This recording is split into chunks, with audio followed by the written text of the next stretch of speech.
Hello all, just doing a real quick video on a 7.5 steel pizza pan gripper for 1-inch shallow pans.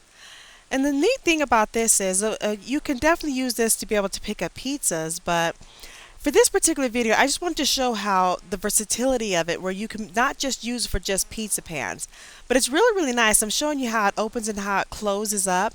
It's really nice and easy to basically be able to figure it out. But instead of just using it for pizza, I wanted to see if I could be able to take this out of the oven and see if it would actually work. This is an actual loaf pan. Look at that. See, it works perfectly. It works great. So I'm seeing if I can put on this side, and it looks like it's not thick enough. So I can't pick it up that way, but I can pick it up on the other side, on the sides, where it's not as thick. So this is really nice. You don't just have to use it for just pizzas.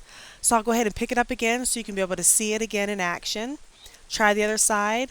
Just doing it real quickly so you see it's in the oven. You can just go ahead, open up the oven door, pick it up and take it on out. Done and done. So there you go. So based off the video, you can be able to get an idea of how you would like to use it. Thank you so much for watching.